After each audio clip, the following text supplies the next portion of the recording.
It's snowing out. That's crazy.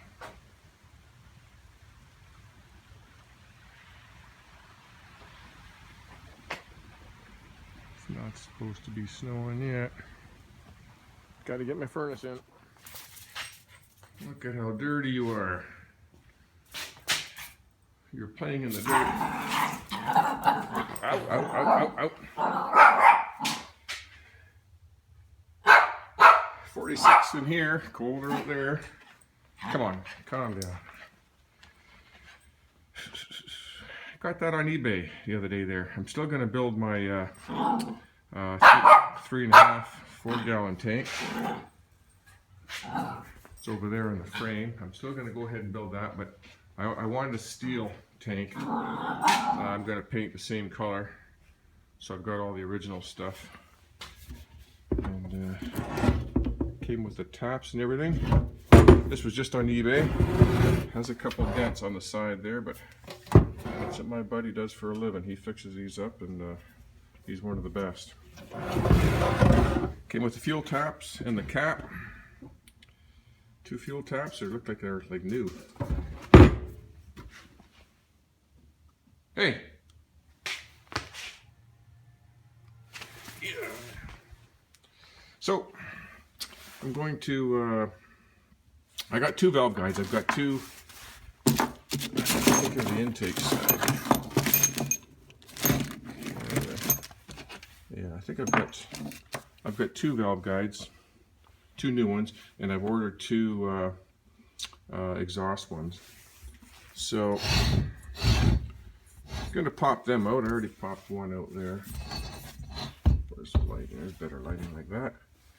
And I just heat up the aluminum a little bit with my heat gun. And then I got my driver. And I'll drive it out. And while it's heated up, I'll probably bang in the new ones. And then I can check. You never cut the seats until you have your new guides in. And we'll see if I have to ream those guides out. I may have to ream them out so that the valves will fit back in. I measured the valve stems. You can see they're polished and worn a bit, but I measured them with my mic, and there's no inconsistencies in the measurements. Pretty steady. That's where I'm at. I'll start that in a minute. I got one of the valve guides out because I wanted to see if it was standard or oversized, and they're all standard. And I'm going with the steel guides, not the bronze ones. The steel ones last a lot longer.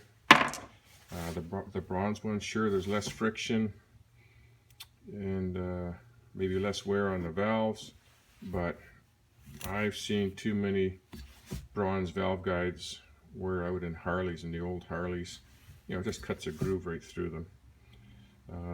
So I'm going with steel. It's going to last a lot longer, and then if you rebuild it, well, then you're rebuilding everything. Steel's more likely to wear out your guides quicker. And these ones aren't that bad. When you put them in here, there's a little bit of play in there, but not too bad. I'm not going to, putting the new guides in isn't going to improve this too much. When there's a coat of oil on there, it doesn't move quite as much. Forgot where I was going with that. One other thing back to this motor here. Before I put this together, I'm going to purge the oil journal in the crank. I've got a tool I made here for my truck, and this is a pressurized can. It'll hold 90 psi. You fill it up with oil about halfway full, and then it's got an air chuck on the side right there. I'll put air pressure in the top. There's a pickup tube in the bottom. I'll put a little fitting on the end here, like a rubber tip, and hold it on the end of the crank here. Take the drain plug out, pressurize it, because I want to fill up that cavity in the crank shaft, and then fill up the journals as much as possible with oil. And then when I put this cover back on, I will run oil through the intake side over here, and do the same thing again. Turn it over and just make sure I get all the oil out of or all the air out of the system, and just make sure it's full of oil. Same with the when I get the head on and the oil lines. Before I put those oil lines, bolt them up tight, I'll purge the air out of the system, make sure everything's full of oil before I fire that bike up.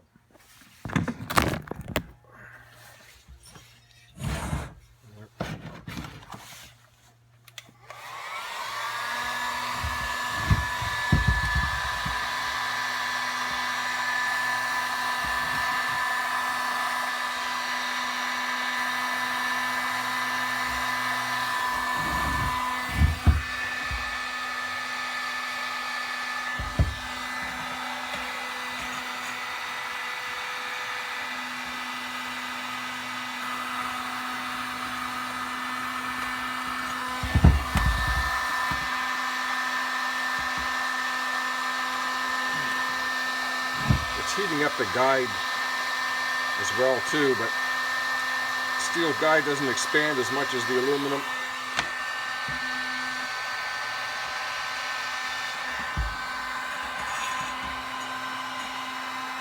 And it's a real good idea to sandblast around the edges of that guide, so when you're hammering it out, you're not scratching it all the way down with carbon.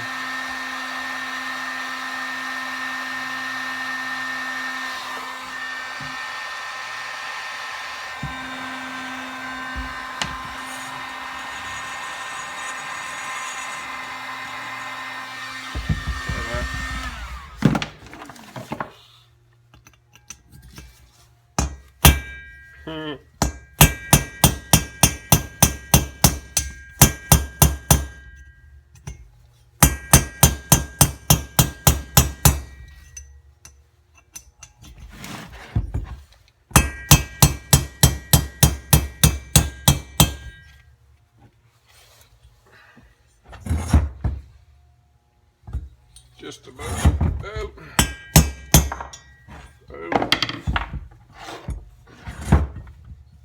Now I get my tool out.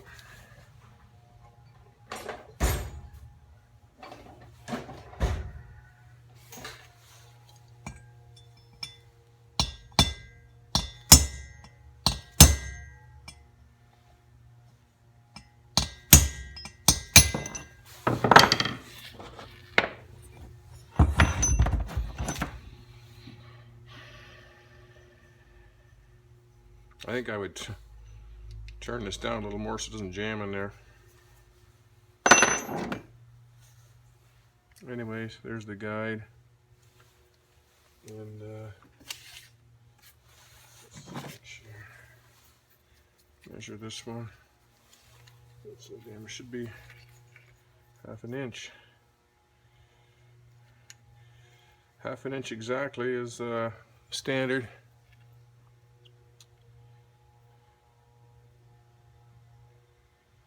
So that's 1/2 inch and 1/2 inch and 1/10, but that's just because of the burring on it a little bit. So it's a standard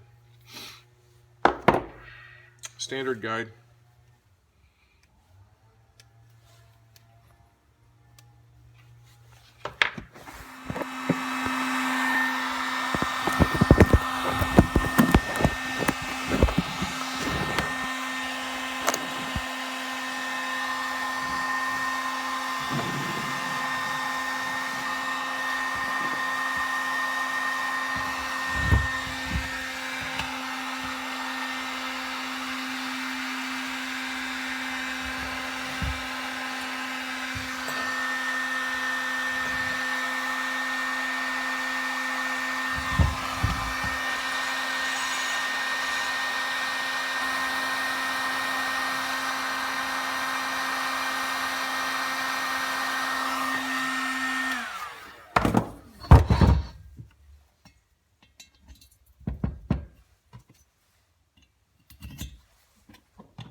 You can sure hear the difference when it bottoms out.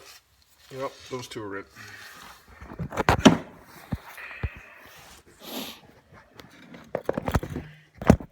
Trusty phone holder. See if I can show you this. I can see it. So I try to move the valve side to side this way. Well, where are we here? Right there. If I tried to move the valve like this way to this way, there's not much movement at all. Like, it's tight. But now watch when I turn the guide this way, sideways, and you can see the slop. There's four or 5 thou there. No, not even 5 thou. You can see the difference, but if I turn the guide this way, there's very little movement. All the wear is in one direction on the guides. There isn't too much more I can do today. I gotta wait for the exhaust guides to get in, and I can't even put the valve springs or followers in until I get this welded up. And it's Friday today, and I'm not going to be able to get that done until next week. So I might be tackling something else this weekend, maybe the carbs. I'll be putting that off. That's it for today.